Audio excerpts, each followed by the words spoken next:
Bismillahirrahmanirrahim. Assalamualaikum warahmatullahi wabarakatuh. Alhamdulillah wassalatu wassalamu ala Rasulillah wa ala alihi wa sahbihi wa mawalah wa la hawla wa la quwata illa billahi wa ba'du. Lanjutkan kajian kita, masih membahas kitab Al-Kabair, dan kita masuk pada dosa besar yang ke-69, putus asa dan merasa pesimis dari rahmat Allah Subhanahu wa ta'ala.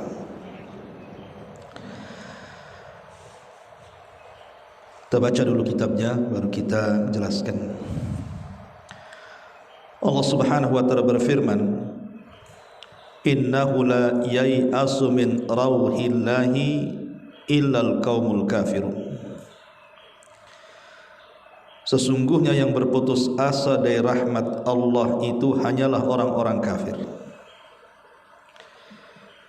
Dan Allah juga berfirman, wa huwal ladzi yunazzilul ghaitha min ba'di ma qanatu. Dan dialah yang menurunkan hujan setelah mereka berputus asa. Dan Allah juga berfirman, ya ibadiyalladzina asrafu ala anfusihim la taqnatu min rahmatillah. Katakanlah, wahai hamba-hambaku yang melampaui batas terhadap diri-diri mereka, janganlah kalian berputus asa dari rahmat Allah Subhanahu wa ta'ala. Dan Nabi SAW bersabda, la yamutanna ahadukum illa wa huwa husnudzan billahi azza wa jalla. Janganlah salah seorang di antara kalian meninggal kecuali dalam keadaan berbaik sangka kepada Allah Subhanahu wa ta'ala. Ma'asyiral muslimat yang dimuliakan Allah Subhanahu wa ta'ala,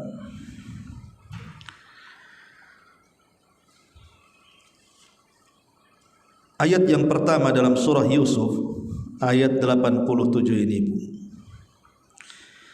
ini sebenarnya mengkisahkan tentang kisah Nabi Allah Ya'qub alaihi salatu wassalam.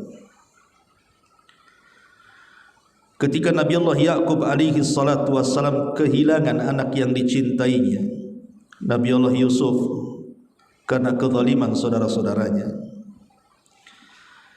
kemudian mereka membuat cerita karangan, berita hoax tentang kematian Nabi Allah Yusuf. Sebenarnya Ya'qub tahu bahwa mereka berdusta.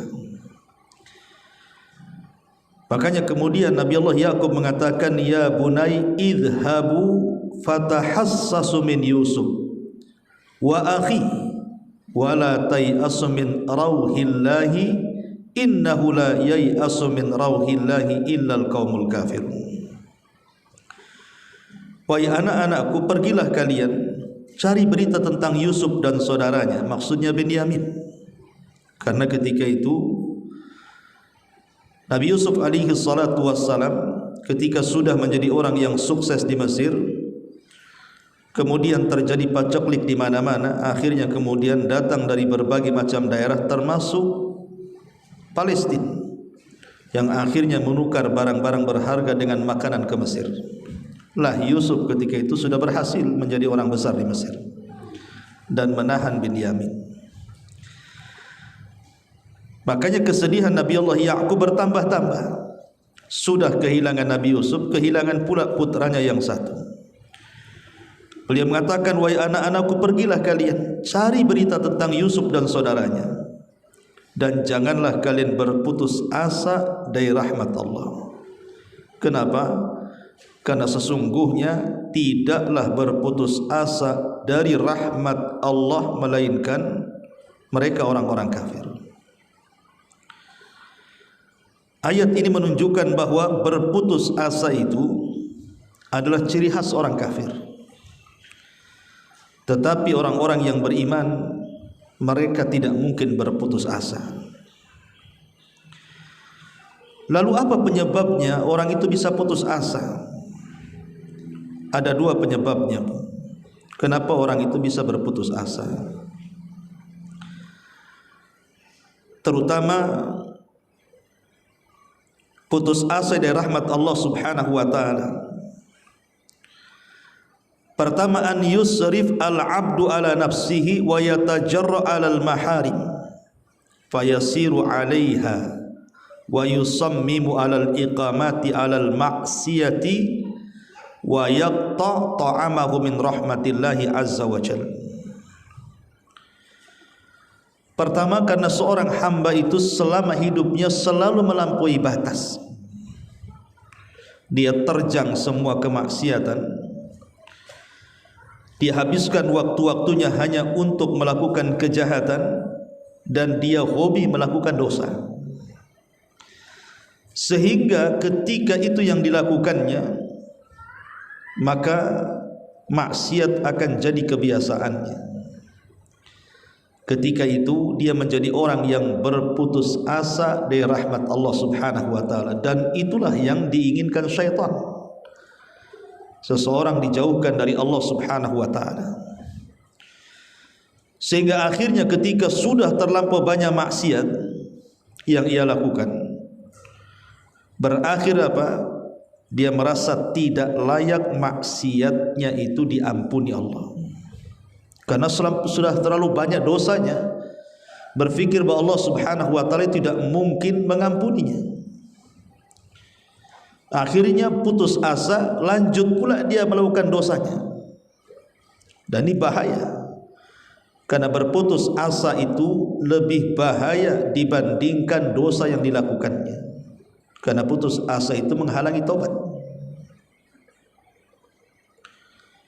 Asyiral muslimat yang dimuliakan Allah Subhanahu wa taala, penyebab kedua,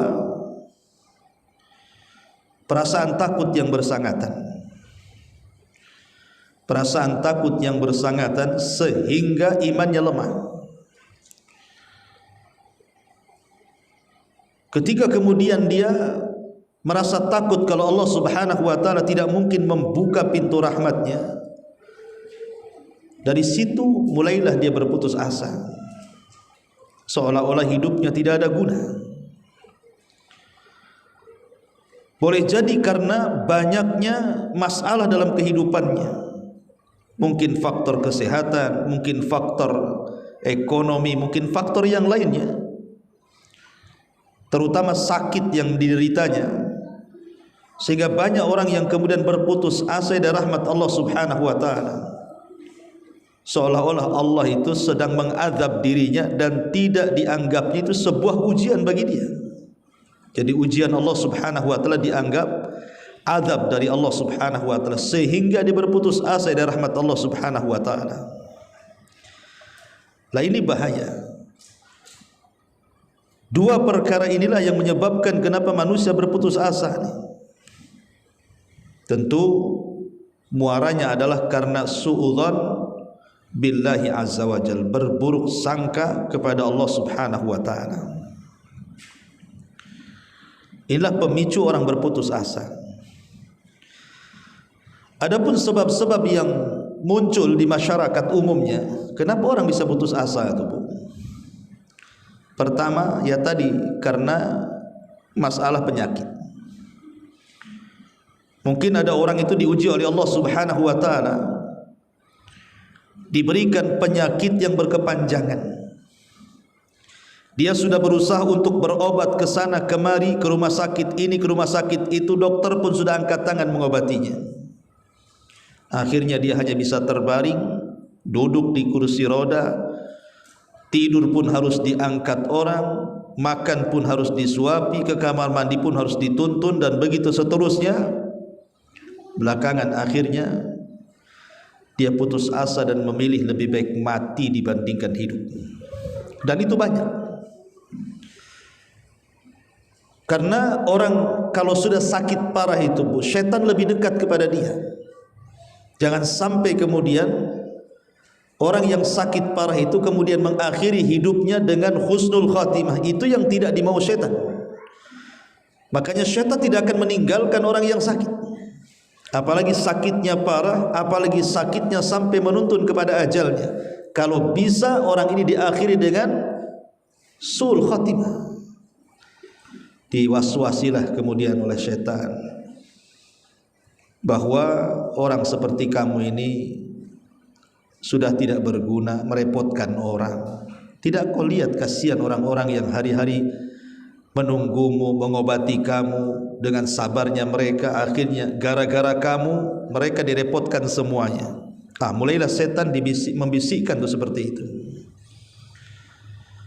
Kemudian dibayangkan macam mana kalau mulai ditinggalkan satu persatu kawan-kawannya, orang tercintanya, anak-anaknya, enggak mau membiayai lagi, mengobati lagi, macam-macam tuh setan itu akan masuk tuh.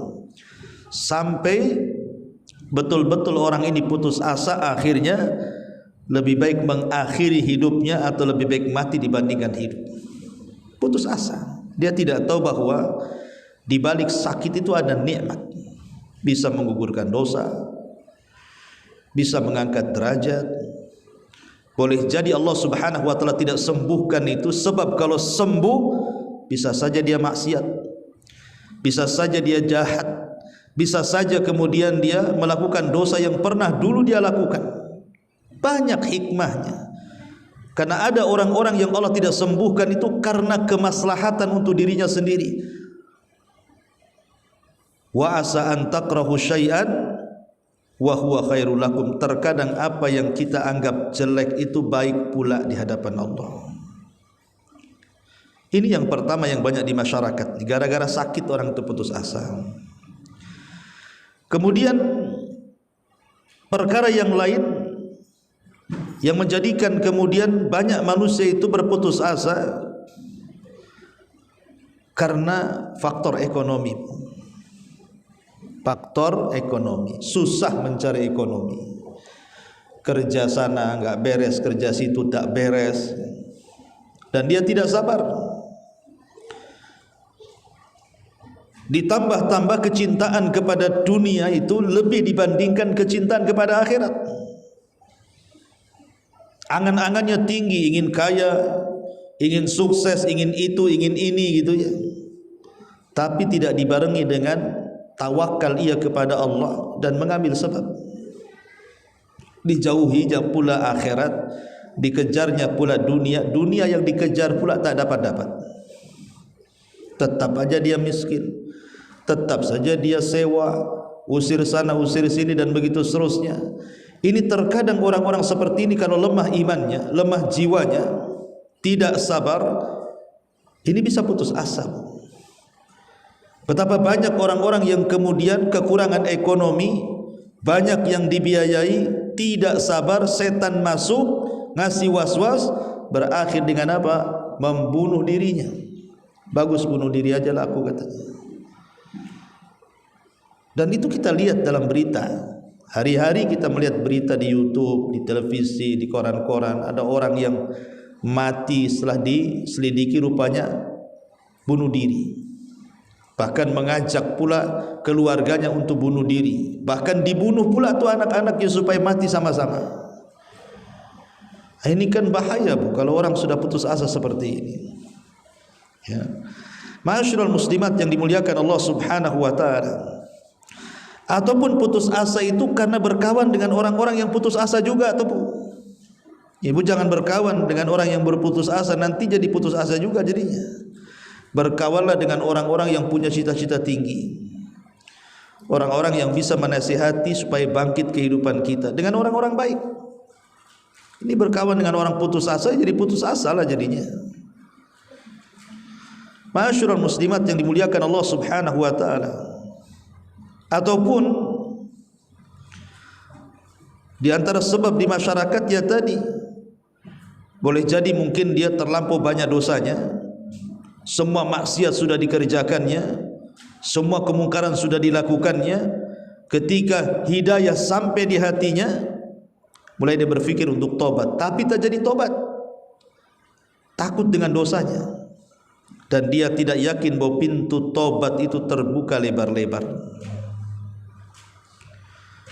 Lah kalau yang seperti ini sudah bahaya, karena seolah-olah dia sendiri yang menutup pintu tobat itu. Padahal Allah Subhanahu wa taala dengan tegas dalam ayat ini, ya ibadiyalladzina asrafu ala anfusihim la taqnatu min rahmatillah. Wahai hamba-hambaku yang melampaui batas. Subhanallah, indahnya kita ini punya Tuhan. Tahu hamba-hambanya, kita-kita ini manusia, ada yang bermaksiat kepada Allah itu luar biasa. Menghina Allah, mengatakan Allah itu memiliki anak atau diperanakkan, mengatakan Allah itu miskin, kami yang kaya, istihza dengan Allah Subhanahu wa ta'ala. Tapi Allah masih sayang dengan kita dan masih memanggil kita dengan sebutan hambanya. Ya ibadi, wahai hamba-hambaku. Padahal ibu, kalau ibu punya kawan, kalau lagi baik itu kan bu, pasti panggilannya baik juga kan bu. Pamannya orang namanya Fulan, pasti ibu akan memanggil wahai ummah Fulan, gimana kabarmu? Coba kalau lagi dendam sama si Umi Fulan itu, nggak mungkin ibu memanggil dengan panggilan sopan kan bu. Terkadang karena terdorong dendamnya kita sama dia, sakit hatinya kita sama dia, terkadang terlontar kata-kata kan, entah kemudian dibilang-bilang binatang lah kan begitu, setan lah, kurang ajar dan begitu seterusnya kan. Tapi Allah tidak sama dengan hambanya. Walaupun kita durhaka sedurhaka-durhakanya kepada Allah, ada yang menyekutukannya, tetap Allah memanggil kita dengan sebutan ya ibadi. Saking sayangnya, wahai hamba-hambaku alladzina asrafu ala anfusihim, yang melampaui batas terhadap diri-diri mereka. Allah tidak menyebutkan dosanya. Allah tidak mengatakan wahai hamba-hambaku yang berzina, wahai hamba-hambaku pencuri, wahai hamba-hambaku yang minum khamar, yang berjudi, yang berghibah, yang membunuh. Tidak, Allah tidak sebutkan dosanya. Allah hanya mengatakan wahai hamba-hambaku yang melampaui batas. Santun, lembut ucapan Allah kepada kita, supaya mengambil hati-hati kita agar terbuka bahwa rahmat Allah itu lebih luas dibandingkan kemurkaannya. La taqnatu min rahmatillah, jangan sekali-kali putus asa dari rahmat Allah Subhanahu wa ta'ala. Semua masalah di bumi ini bu, semua ada solusinya. Semua permasalahan yang kita hadapi ini semua ada solusinya. Makanya besarkan harapan kita kepada Allah Subhanahu wa ta'ala. Besarkan harapan kita. Jangan kecilkan harapan, besarkan harapan. Karena rahmat Allah Subhanahu wa ta'ala itu teramat sangat luas kepada kita. Al-Imam Al-Bukhari meriwayatkan sebuah hadis, kelak pada hari kiamat ada hamba Allah Subhanahu wa ta'ala yang ketika di dunia dia banyak melakukan dosa, tapi dosanya tidak sampai kesyirikan. Ya, dosa-dosa yang biasa dilakukan manusia. Dipanggillah orang ini di halayak orang ramai, kemudian diletakkan di sisi Allah Subhanahu wa ta'ala. Kemudian Allah memberikan tabir, sehingga manusia sebanyak itu yang ada di padang mahsyar tidak bisa memandang dia. Allah tutupi dengan tabirnya. Mulailah kemudian dia diajak dialog oleh Allah dan mengatakan, ya fulan, ata'rifu dzamba kadza, ata'rifu dzamba kadza. Wahai fulan, kau masih ingat kau melakukan dosa ini itu dan begitu seterusnya? Maka hamba ini mengatakan, iya, aku masih ingat. Ketika kemudian Allah Subhanahu wa ta'ala terus menyebut dosa-dosanya, dia menyangka dia akan binasa. Dia menyangka dia akan hancur dan tidak mungkin ada kesempatan masuk surga. Terlampau banyak dosa.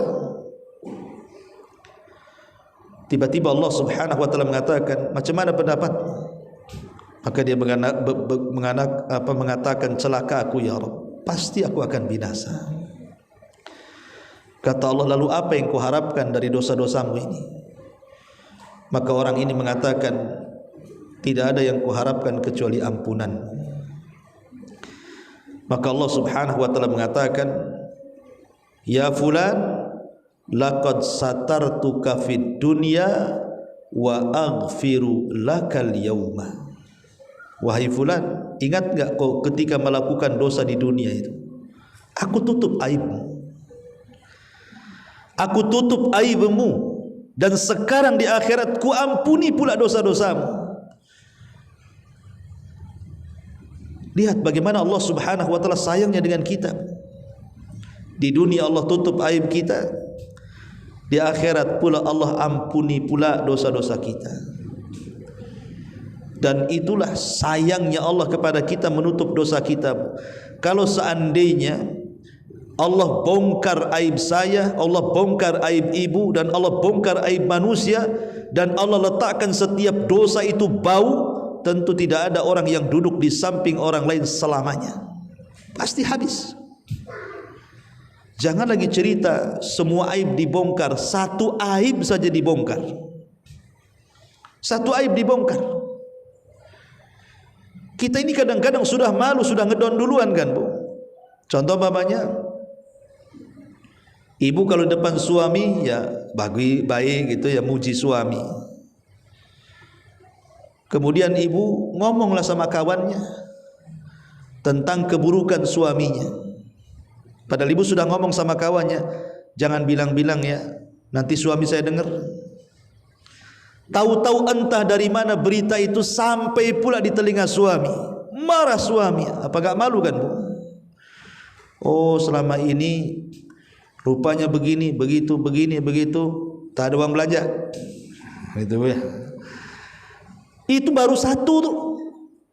Macam mana kalau aib kita dengan tetangga, aib kita dengan kawan pengajian, aib kita dengan orang tua, dengan kerabat, dengan apalah kan begitu, dibongkar oleh Allah. Enggak mungkin orang itu mau hidup tuh, Bu. Pasti orang bisa mati berdiri tuh. Tapi Allah itu Rahim, Maha baik kepada kita. Rahmatnya maha luas kepada kita. Allah tutup aib kita.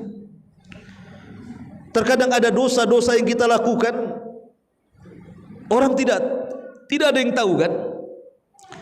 Lah kenapa Allah Subhanahu wa taala tidak membongkar dosa-dosa kita? Allah masih memberikan kesempatan kepada kita untuk bertobat. Dan di akhirat Allah berikan kesempatan, Allah ampuni dosa-dosa kita. Sudah ditutup aibnya di dunia, dihapuskan pula dosa kita di akhirat di hadapan Allah. Itulah luasnya rahmat Allah Subhanahu wa taala.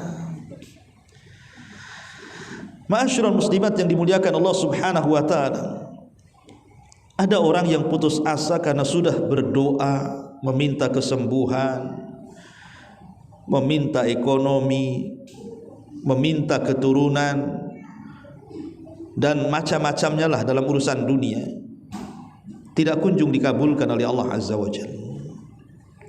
Akhirnya dia pun putus asa. Padahal keinginan kita ketika berdoa kepada Allah Azza wa Jalla, kemudian Allah tidak lantas mengabulkan doa kita, itu ada hikmah besar yang kadang-kadang kita tidak tahu dan tergesa-gesa ingin dikabulkan setiap permintaan kita. Makanya kemudian diperlukan sabar di sini. Karena dengan tidak lantas dikabulkan setiap permintaan kita, kita sakit ingin sembuh tidak kunjung sembuh. Kita miskin ingin cukup tak juga cukup-cukup hidupnya. Kita ingin punya anak, terus usaha ke sana kemari tapi tak kunjung juga punya anak. Apa hikmahnya? Kenapa Allah tidak langsung mengijabah doa-doa kita? Supaya kita diajari dengan sifat sabar. Sifat sabar, supaya kita dilatih agar kita menjadi orang penyabar. Dan sabar itu ibadah yang luar biasa, yang kalau dilakukan pahalanya tidak ada batas. Innama yuwaffas sabiruna ajrahum bighairi hisab. Sesungguhnya kami akan balas orang-orang yang mereka itu senantiasa bersabar dengan balasan tanpa batas. Jadi ambil hikmahnya. Kenapa Allah tidak cepat mengabulkan doa kita? Oh, mungkin kita ini disuruh sabar. Dan sabar itu ibadah yang luar biasa, itu ibadahnya para nabi. Atau kita berpikir bahwa semua ada hikmahnya, semua ada kebaikannya. Kenapa ya saya sudah berdoa terus kok tidak dikabul-kabulkan? Saya sudah usaha terus. Kata Ustaz disuruh begini, aku amalkan begini. Kata Ustaz disuruh mengamalkan itu, aku sudah aku amalkan itu. Duhanya sudah, tahajudnya sudah, puasanya sudah, sedekahnya sudah. Kok tidak kunjung-kunjung juga lah ini penyakit hilang? Kok aku ini hidupnya kayak gini-gini terus gitu ya? Ingat, semua ada hikmahnya. Ketika Allah mencegah, ketika Allah memberi, itu semua ada hikmah, dan di balik hikmah itu pasti kebaikan. Karena Allah yang mengatakan, wa asa an takrahu syai'an wa huwa khairul lakum wa asa an tuhibbu syai'an wa huwa syarrul lakum. Ma'asyiral muslimat yang dimuliakan Allah Subhanahu wa taala. Allah Subhanahu wa taala mengatakan, boleh jadi apa yang kita anggap baik itu atau yang kita anggap buruk itu rupanya baik pula bagi Allah, dan apa yang kita anggap baik rupanya buruk pula lah bagi kita. Kemudian juga terkadang kehendak Allah kepada kita itu itu lebih baik daripada kehendak kita untuk kita sendiri. Itu harus dipahami itu, Bu. Apa yang kita kehendaki belum tentu baik untuk kita, tapi apa yang Allah kehendaki untuk kita dipastikan baik. Mungkin Allah Subhanahu wa taala berkehendak lain dengan kita kan, Bu. Ada orang yang dipecat dari perusahaannya, di PHK, kemudian dijelek-jelekin lagi, dihina lagi, dibuli lagi, dipermalukan lagi dengan kawan-kawannya. Tapi dia sabar. Dia berpikir, boleh jadi Allah punya skenario lain untuk saya. Enggak usah dipedulikan, enggak usah dipikirkan. Boleh jadi dengan keluarnya kita dari situ Allah sudah merencanakan sesuatu yang jauh lebih baik. Mungkin ini sudah kehendak Allah, dan kehendak Allah kepada kita jauh lebih baik dibanding kehendak kita sendiri kepada kita. Itu yang harus dipahami di sini, supaya jangan putus asa gitu maksudnya. Ibu ada masalah dengan suami ini itu macam-macam. Sabar, ini sudah takdir. Mungkin ada kebaikan di balik ini.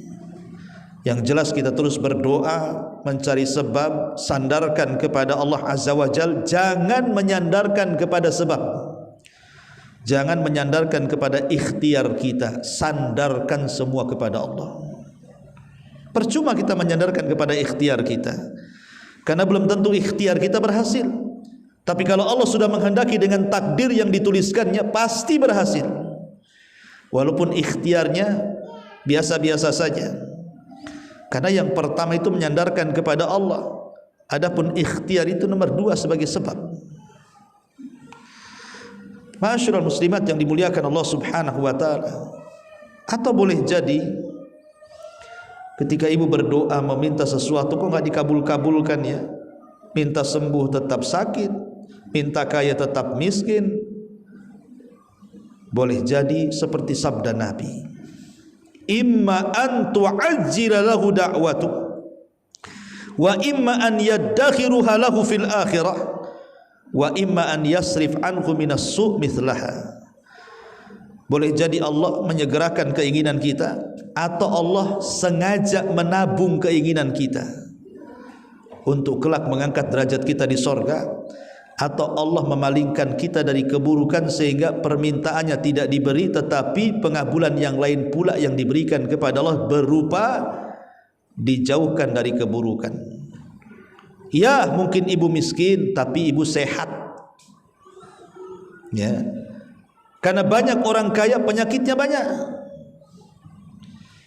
Ya, mungkin kita kekurangan ekonomi tapi rumah tangga tenang. Anak-anak soleh dan solehah, suami juga soleh. Lihat orang-orang yang berduit itu acak-acakan hidupnya. Bahkan beberapa minggu yang lalu seorang ustaz tuh, kawan saya bu, cerita, Ustaz tahu nggak tuh rumah yang bagus sebelah tuh? Tahu? Nggak tahu saya. Kenapa tuh? Itu semalam baru curhat sama saya. Setiap malam saya tidak bisa tidur, mau dibunuh suaminya katanya. Lihat, yang kita nampak dohir rumahnya bagus, kendaraannya bagus, dua-duanya kerja, hidupnya tak tenang. Setiap malam istrinya itu was-was karena mau dibunuh suaminya tuh. La ilaha illallah. Ya.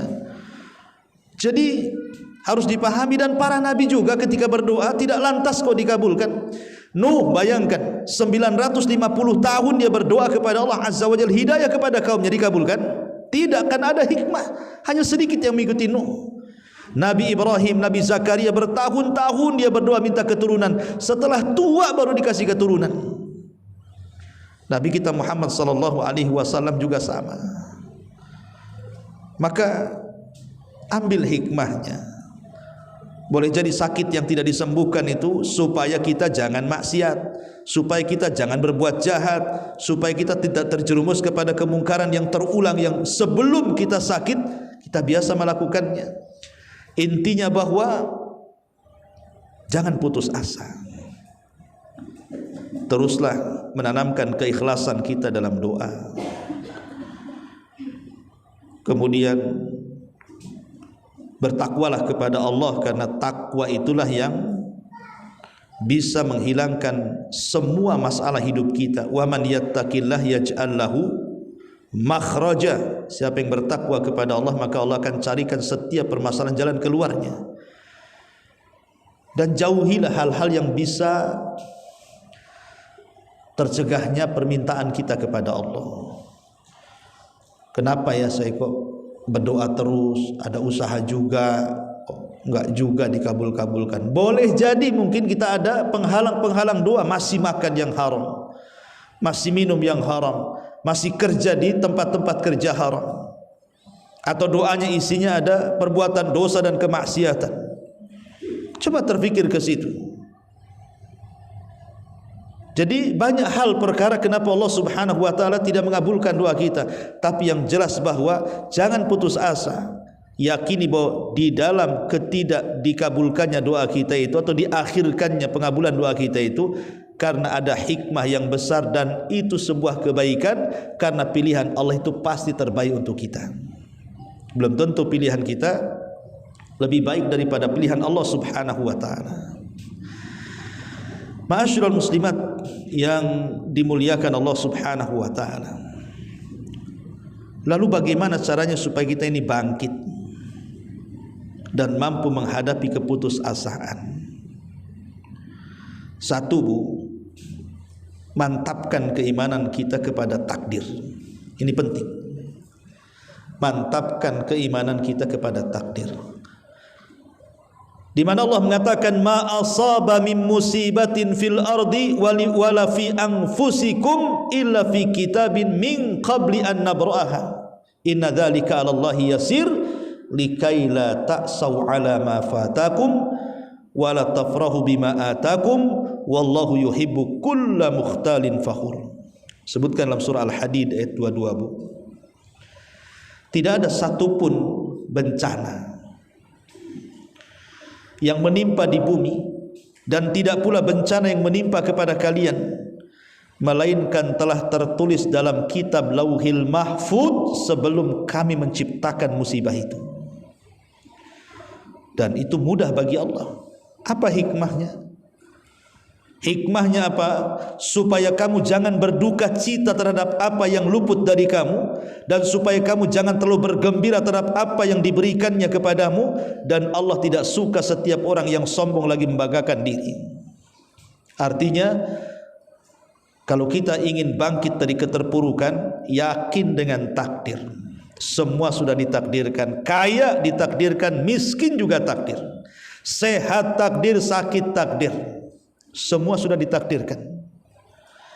Kalau itu keyakinannya, apapun kekayaan yang sampai kepada kita, tidak kita membuat bahagia dan besar kepala. Ataupun kemiskinan yang melanda kita, kita tidak menjadikan ciut dan kecil hati. Karena semua sudah dicatat, mau diapakan? Ya, pasrahkan sajalah kepada Allah Subhanahu wa taala. Kemudian yang kedua, berbaik sangka kepada Allah, sebagaimana hadis yang dicantumkan muallif di sini, di mana Nabi SAW mengatakan di sini, la yamutanna ahadukum illa wa huwa husnudzan billah. Janganlah kalian mati kecuali kalian harus berbaik sangka kepada Allah. Baik sangka dengan Allah, jangan berburuk sangka. Jangan katakan kenapa si aku aja yang sakit, kenapa tetangga sehat terus. Kenapa si anak-anakku saja yang nakal, kenapa anak tetangga bagus. Kenapa si usahaku yang gulung-gulung tikar, kenapa yang tetangga itu bentang-bentang terus. Umpamanya, jangan, itu suudzon namanya. Jangan suudzon kepada Allah Subhanahu wa ta'ala. Yadhunnuna billahi ghairal haq dhannal jahiliyah. Mereka menyangka yang tidak-tidak terhadap Allah seperti prasangka jahiliyah. Tidak boleh. Semua ada hikmah kebaikannya. Yang ketiga, panjatkan doa terus. Jangan pernah bosan berdoa. Seberat apapun masalah, berdoa. Seberat apapun masalah, berdoa. Terus berdoa. Sampai pun kehilangan tali sendal, kata Rasul, berdoa minta kepada Allah diganti. Karena doa itu luar biasa, yang kita tidak bisa terpikirkan bagaimana ijabah Allah kepada kita itu luar biasa dalam doa. Karena doa itu silahul mu'min, senjatanya orang yang beriman. Kemudian yang keempat, kuatkan tawakal. Sandarkan diri kepada Allah. Justru ketika sakit itu makin rajin ibadah. Ketika kita miskin itu kesempatan untuk ibadah, hadir di majelis ta'lim. Kan itu banyak waktu, Bu. Sebab kalau seandainya sudah kaya, kerjanya banyak sana sini, tidak ada waktu sholat Tuhan, tidak ada waktu sholat malam, tidak ada waktu berzikir, baca Quran, hadir di majelis ta'lim.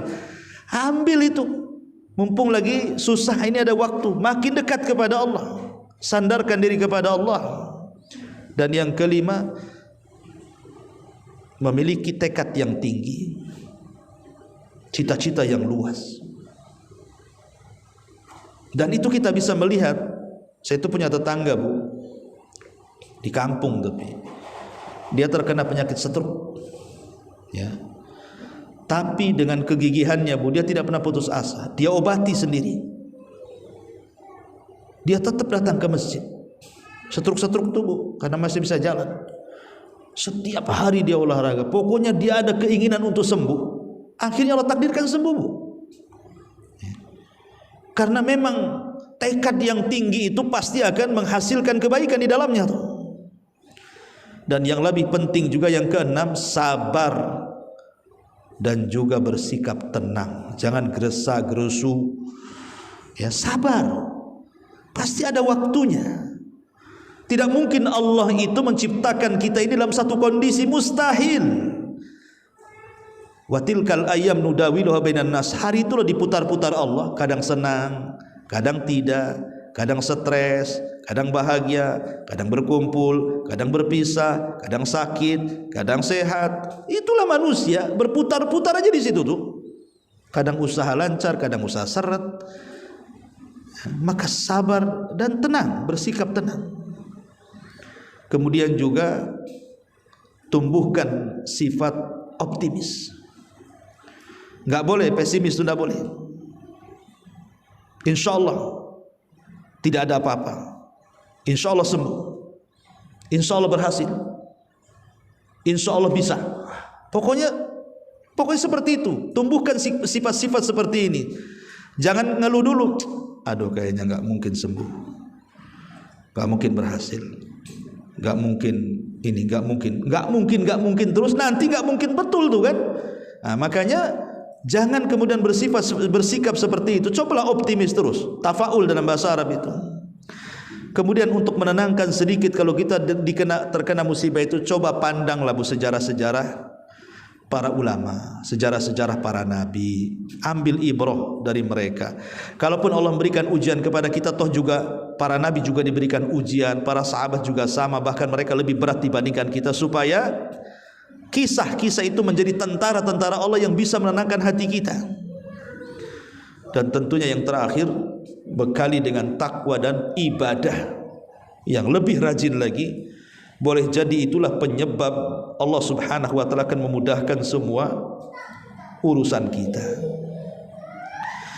Ma'asyiral muslimat yang dimuliakan Allah Subhanahu wa ta'ala, tentu Namanya putus asa itu kan ada tingkatan-tingkatannya, Bu. Tetapi yang paling bahaya, ini yang paling bahaya nih, yang dimaksudkan pengarang dalam kitab Al-Kabair ini, dari dosa besar yang ke-69 itu, maksudnya yang paling bahaya dalam bab putus asa itu adalah ketika putus asa dari maghfiratillahi wa rahmatihi, dari ampunan dan rahmat Allah. Ini paling bahayanya putus asa. Orang kalau putus asa dari rahmat Allah, dari ampunan Allah, dia bersuudzon kepada Allah Subhanahu wa taala bahwa dosa-dosanya tidak akan diampuni karena terlampau banyak maksiat yang dilakukannya. Ini yang paling bahaya, karena putus asa yang seperti ini itu menghalangi taubat. Kalau sudah dia putus asa bahwa tidak mungkin diampuni, ini menghalangi taubat. Tetapi Ibu harus paham,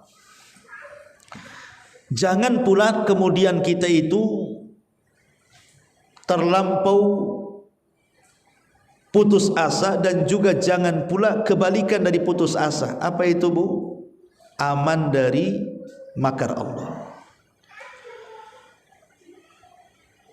Kenapa kamu jarang ibadah, gak pernah sholat, datang Ramadan tak mau puasa? Kan Allah itu penyayang. Lihat tuh, ada wanita Bani Israel pelacur, dia ngasih minum anjing masuk surga katanya. Aku kan gak pelacur katanya. Bayangkan, Bu, ada orang kayak gitu, Bu. Ya. Aku orang baik-baik kan gitu. Bukan anjing yang ku kasih makan, tetangga ku kasih minum. Masa dia masuk surga saya tidak, katanya. Ada orang yang merasa aman dari makar Allah tuh, Bu. Dia tidak sadar bahwa di sana juga ada hadis, ada perempuan gara-gara seekor kucing masuk neraka kan, Bu. Yang satu gara-gara seekor anjing masuk surga, yang satu pula gara-gara seekor kucing masuk neraka. Yang satu ngasih minum anjing masuk surga, yang satu enggak ngasih minum dan makan sampai mati kucingnya masuk neraka kan? Kenapa kemudian harus seimbang tuh? Supaya kita tidak aman dari makar Allah, dan juga supaya kita tidak putus asa dari rahmat Allah. Aman dari makar Allah menjadikan kita meremehkan ibadah, dan putus asa dari rahmat Allah menjadikan kita malas untuk bertobat kepada Allah Subhanahu wa taala. Bahkan bisa saja meninggalkan ibadah jadinya. Maka inilah di antara hal yang sangat bahaya, yang kalau bisa dihindarkan, karena ini putus asa dari dosa besar. Yakini bahwa rahmat Allah itu luas. Cobalah pandang ke kaca badan kita itu. Siapa yang ngasih pandangan? Siapa yang ngasih pendengaran? Siapa yang ngasih kecantikan, ketampanan, kesehatan badan, dan begitu seterusnya? Siapa yang membentangkan alam semesta ini? Siapa yang menjadikan bumi tidak bergerak sehingga kita bisa membangun rumah tidak ada yang roboh? Kita bisa berjalan dengan seimbang. Kita punya kendaraan ke sana kemari. Kita bisa makan, kita bisa minum, kita bisa berdandan, macam-macam itu kan semua nikmat dari Allah itu. Allah sayang, menunjukkan Allah sayang kepada kita. Jadi ketahuilah bahwa sayangnya Allah itulah rahmat dari Allah Subhanahu wa taala. Makanya hindari keputusasaan itu, serahkan semua kepada Allah Subhanahu wa taala, bahwa di balik apapun musibah yang kita derita itu pasti ada kebaikan, karena itu adalah pilihan Allah kepada kita. Itu lebih baik dibandingkan pilihan kita kepada kita. Makanya kemudian diperlukan sabar di sini. Karena dengan tidak lantas dikabulkan setiap permintaan kita. Kita sakit ingin sembuh tidak kunjung sembuh. Kita miskin ingin cukup tak juga cukup-cukup hidupnya. Kita ingin punya anak, terus usaha ke sana kemari, tapi tak kunjung juga punya anak. Apa hikmahnya? Kenapa Allah tidak langsung mengijabah doa-doa kita? Supaya kita diajari dengan sifat sabar. Sifat sabar, supaya kita dilatih agar kita menjadi orang penyabar. Dan sabar itu ibadah yang luar biasa, yang kalau dilakukan pahalanya tidak ada batas. Innama yuwaffas sabiruna ajrahum bighairi hisab. Sesungguhnya kami akan balas orang-orang yang mereka itu senantiasa bersabar dengan balasan tanpa batas. Jadi ambil hikmahnya. Kenapa Allah tidak cepat mengabulkan doa kita? Oh, mungkin kita ini disuruh sabar. Dan sabar itu ibadah yang luar biasa, itu ibadahnya para nabi. Atau kita berpikir bahwa semua ada hikmahnya, semua ada kebaikannya. Kenapa ya saya sudah berdoa terus kok tidak dikabul-kabulkan? Saya sudah usaha terus. Kata Ustaz disuruh begini, aku amalkan begini. Kata Ustaz disuruh mengamalkan itu, aku sudah aku amalkan itu. Duhanya sudah, tahajudnya sudah, puasanya sudah, sedekahnya sudah. Kok tidak kunjung-kunjung juga lah ini penyakit hilang? Kok aku ini hidupnya kayak gini-gini terus gitu ya. Ingat, semua ada hikmahnya. Ketika Allah mencegah, ketika Allah memberi, itu semua ada hikmah, dan di balik hikmah itu pasti kebaikan. Karena Allah yang mengatakan, wa asa an takrahu syai'an wa huwa khairul lakum wa asa an tuhibbu syai'an wa huwa syarrul lakum. Ma'asyiral muslimat yang dimuliakan Allah Subhanahu wa taala. Allah Subhanahu wa taala mengatakan, boleh jadi apa yang kita anggap baik itu atau yang kita anggap buruk itu rupanya baik pula bagi Allah. Dan apa yang kita anggap baik rupanya buruk pula lah bagi kita. Kemudian juga terkadang kehendak Allah kepada kita itu, Bu, itu lebih baik daripada kehendak kita untuk kita sendiri. Itu harus dipahami itu, Bu. Apa yang kita kehendaki belum tentu baik untuk kita. Tapi apa yang Allah kehendaki untuk kita dipastikan baik. Mungkin Allah Subhanahu wa taala berkehendak lain dengan kita kan, Bu. Ada orang yang dipecat dari perusahaannya, di PHK, kemudian dijelek-jelekin lagi, dihina lagi, dibuli lagi, dipermalukan lagi dengan kawan-kawannya. Tapi dia sabar. Dia berpikir, boleh jadi Allah punya skenario lain untuk saya. Enggak usah dipedulikan. Enggak usah dipikirkan. Boleh jadi dengan keluarnya kita dari situ Allah sudah merencanakan sesuatu yang jauh lebih baik. Mungkin ini sudah kehendak Allah, dan kehendak Allah kepada kita jauh lebih baik dibanding kehendak kita sendiri kepada kita. Itu yang harus dipahami di sini, supaya jangan putus asa gitu maksudnya. Ibu ada masalah dengan suami ini itu macam-macam. Sabar. Ini sudah takdir. Mungkin ada kebaikan di balik ini. Yang jelas kita terus berdoa, mencari sebab, sandarkan kepada Allah Azza wa Jal. Jangan menyandarkan kepada sebab, jangan menyandarkan kepada ikhtiar kita. Sandarkan semua kepada Allah. Percuma kita menyandarkan kepada ikhtiar kita, karena belum tentu ikhtiar kita berhasil. Tapi kalau Allah sudah menghendaki dengan takdir yang dituliskannya, pasti berhasil. Walaupun ikhtiarnya biasa-biasa saja. Karena yang pertama itu menyandarkan kepada Allah. Adapun ikhtiar itu nomor 2 sebagai sebab.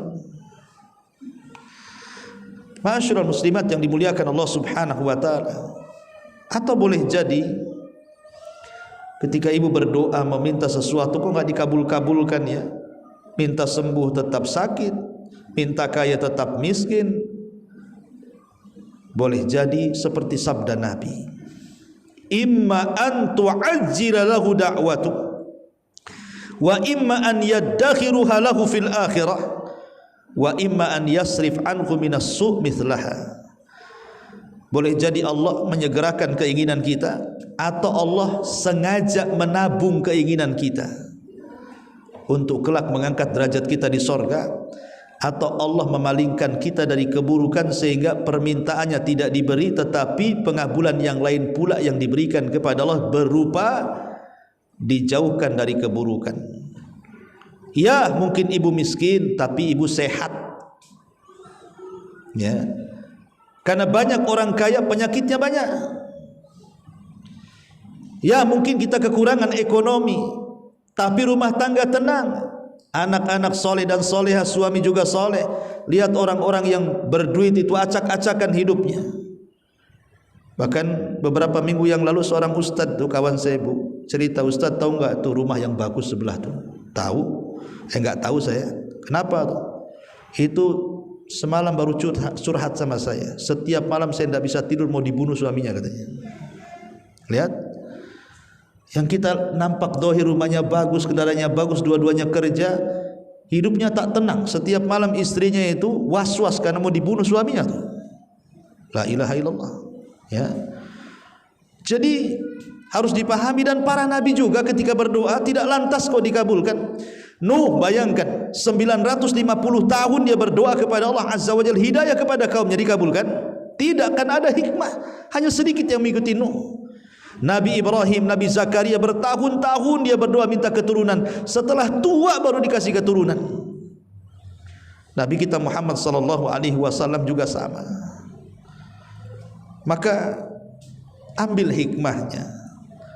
Boleh jadi sakit yang tidak disembuhkan itu supaya kita jangan maksiat, supaya kita jangan berbuat jahat, supaya kita tidak terjerumus kepada kemungkaran yang terulang, yang sebelum kita sakit kita biasa melakukannya. Intinya bahwa jangan putus asa. Teruslah menanamkan keikhlasan kita dalam doa. Kemudian bertakwalah kepada Allah, karena takwa itulah yang bisa menghilangkan semua masalah hidup kita. Wa man yattaqillah yaj'al lahu makhraja. Siapa yang bertakwa kepada Allah, maka Allah akan carikan setiap permasalahan jalan keluarnya. Dan jauhilah hal-hal yang bisa tercegahnya permintaan kita kepada Allah. Kenapa ya saya kok berdoa terus, ada usaha juga, enggak juga dikabul-kabulkan? Boleh jadi mungkin kita ada penghalang-penghalang doa, masih makan yang haram, masih minum yang haram, masih kerja di tempat-tempat kerja haram, atau doanya isinya ada perbuatan dosa dan kemaksiatan. Coba terfikir ke situ. Jadi banyak hal perkara kenapa Allah Subhanahu wa taala tidak mengabulkan doa kita. Tapi yang jelas bahwa jangan putus asa. Yakini bahwa di dalam ketidak dikabulkannya doa kita itu, atau diakhirkannya pengabulan doa kita itu, karena ada hikmah yang besar, dan itu sebuah kebaikan, karena pilihan Allah itu pasti terbaik untuk kita. Belum tentu pilihan kita lebih baik daripada pilihan Allah Subhanahu wa taala. Ma'asyiral muslimat yang dimuliakan Allah Subhanahu wa taala. Lalu bagaimana caranya supaya kita ini bangkit dan mampu menghadapi keputusasaan? Satu, Bu, mantapkan keimanan kita kepada takdir. Ini penting. Mantapkan keimanan kita kepada takdir. Di mana Allah mengatakan ma asaba min musibatin fil ardi wala fi anfusikum illa fi kitabin min qabli an nabra'aha inna dzalika 'ala Allahi yasir likai la ta'sau 'ala ma fatakum wa la tafrahu bima atakum wallahu yuhibbu kulla mukhtalin fakhur. Sebutkan dalam surah Al-Hadid ayat 22, Bu. Tidak ada satupun bencana yang menimpa di bumi, dan tidak pula bencana yang menimpa kepada kalian, melainkan telah tertulis dalam kitab Lauhil Mahfuz sebelum kami menciptakan musibah itu. Dan itu mudah bagi Allah. Apa hikmahnya? Hikmahnya apa? Supaya kamu jangan berduka cita terhadap apa yang luput dari kamu, dan supaya kamu jangan terlalu bergembira terhadap apa yang diberikannya kepadamu. Dan Allah tidak suka setiap orang yang sombong lagi membanggakan diri. Artinya, kalau kita ingin bangkit dari keterpurukan, yakin dengan takdir. Semua sudah ditakdirkan. Kaya ditakdirkan, miskin juga takdir. Sehat takdir, sakit takdir. Semua sudah ditakdirkan. Kalau itu keyakinannya, apapun kekayaan yang sampai kepada kita, tidak kita membuat bahagia dan besar kepala, ataupun kemiskinan yang melanda kita, kita tidak menjadikan ciut dan kecil hati, karena semua sudah dicatat, mau diapakan? Ya, pasrahkan sajalah kepada Allah Subhanahu wa taala. Kemudian yang kedua, berbaik sangka kepada Allah, sebagaimana hadis yang dicantumkan muallif di sini, di mana Nabi SAW mengatakan di sini, la yamutanna ahadukum illa wa huwa husnudzan billah. Janganlah kalian mati kecuali kalian harus berbaik sangka kepada Allah. Baik sangka dengan Allah, jangan berburuk sangka. Jangan katakan kenapa si aku aja yang sakit, kenapa tetangga sehat terus? Kenapa si anak-anakku saja yang nakal, kenapa anak tetangga bagus? Kenapa si usahaku yang gulung-gulung tikar, kenapa yang tetangga itu bentang-bentang terus? Umpamanya. Jangan, itu suudzon namanya. Jangan suudzon kepada Allah Subhanahu wa taala. Yadhunnuna billahi ghairal haq dhannal jahiliyah. Mereka menyangka yang tidak-tidak terhadap Allah seperti prasangka jahiliyah. Tidak boleh. Semua ada hikmah kebaikannya. Yang ketiga, panjatkan doa terus. Jangan pernah bosan berdoa. Seberat apapun masalah, berdoa. Seberat apapun masalah, berdoa. Terus berdoa. Sampai pun kehilangan tali sendal, kata Rasul, berdoa minta kepada Allah diganti. Karena doa itu luar biasa, yang kita tidak bisa terpikirkan bagaimana ijabah Allah kepada kita itu luar biasa dalam doa. Karena doa itu silahul mu'min, senjatanya orang yang beriman. Kemudian yang keempat, kuatkan tawakal. Sandarkan diri kepada Allah. Justru ketika sakit itu makin rajin ibadah.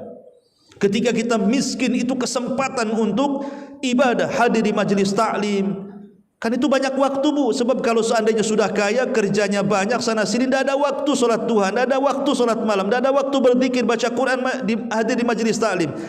Ambil itu, mumpung lagi susah ini ada waktu. Makin dekat kepada Allah, sandarkan diri kepada Allah. Dan yang kelima, memiliki tekad yang tinggi, cita-cita yang luas. Dan itu kita bisa melihat. Saya itu punya tetangga, Bu, di kampung, tapi dia terkena penyakit stroke, ya. Tapi dengan kegigihannya, Bu, dia tidak pernah putus asa. Dia obati sendiri. Dia tetap datang ke masjid. Stroke itu, Bu, karena masih bisa jalan. Setiap hari dia olahraga. Pokoknya dia ada keinginan untuk sembuh. Akhirnya Allah takdirkan sembuh, Bu. Karena memang tekad yang tinggi itu pasti akan menghasilkan kebaikan di dalamnya tuh. Dan yang lebih penting juga yang keenam, sabar dan juga bersikap tenang. Jangan gerasa-gerusu. Ya, sabar. Pasti ada waktunya. Tidak mungkin Allah itu menciptakan kita ini dalam satu kondisi, mustahil. Wa tilkal ayyam nudawiluha bainan nas. Hari itu diputar-putar Allah, kadang senang, kadang tidak, kadang stres, kadang bahagia, kadang berkumpul, kadang berpisah, kadang sakit, kadang sehat. Itulah manusia, berputar-putar aja di situ tuh. Kadang usaha lancar, kadang usaha seret. Maka sabar dan tenang, bersikap tenang. Kemudian juga tumbuhkan sifat optimis.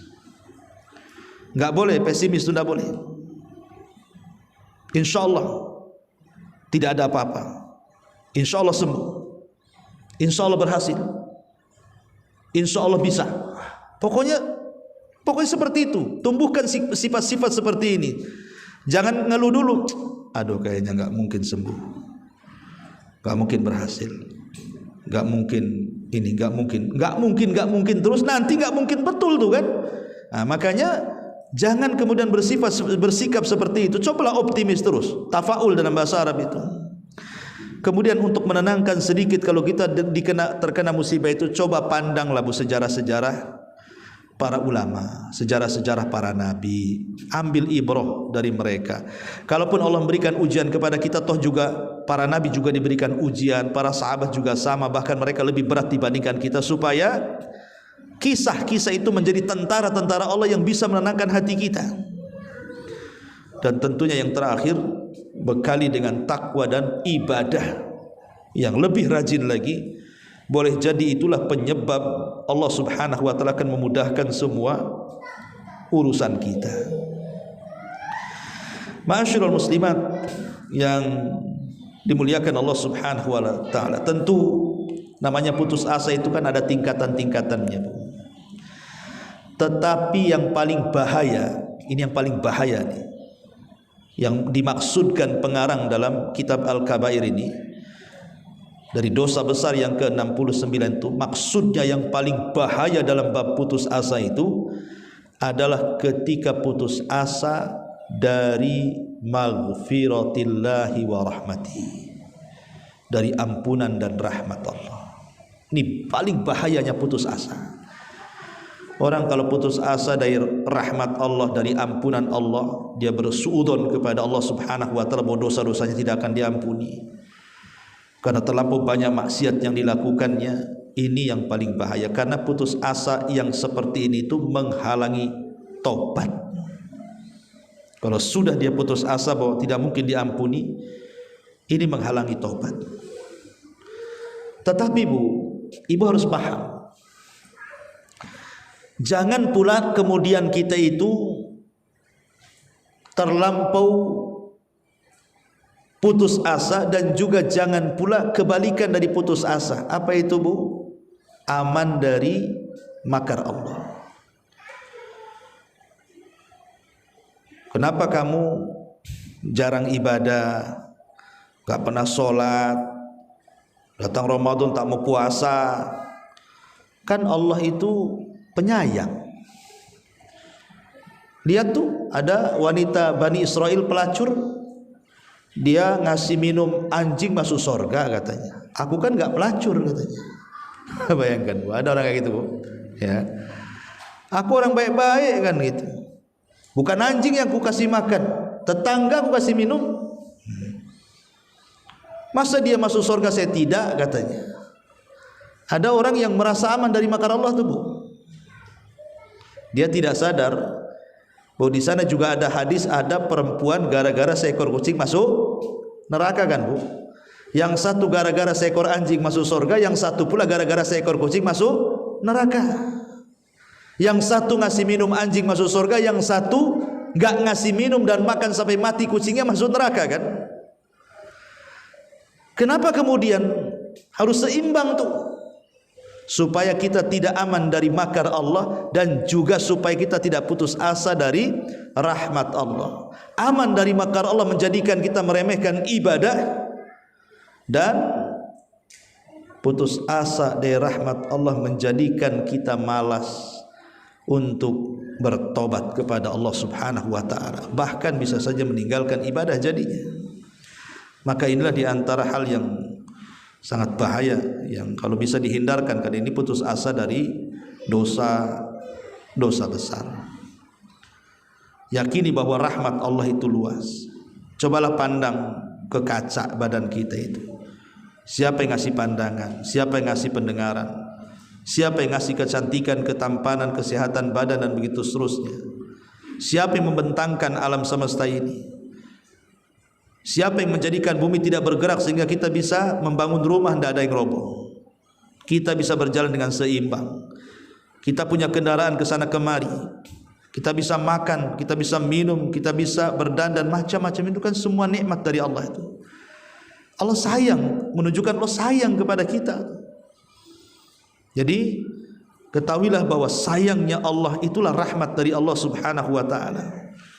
Makanya hindari keputusasaan itu, serahkan semua kepada Allah Subhanahu wa taala, bahwa di balik apapun musibah yang kita derita itu pasti ada kebaikan, karena itu adalah pilihan Allah kepada kita. Itu lebih baik dibandingkan pilihan kita kepada kita. Wallahu a'lam bishawab. Baik, sampai di sini. Mudah-mudahan ada manfaatnya. Sebelum saya tutup, silakan kalau ada yang bertanya.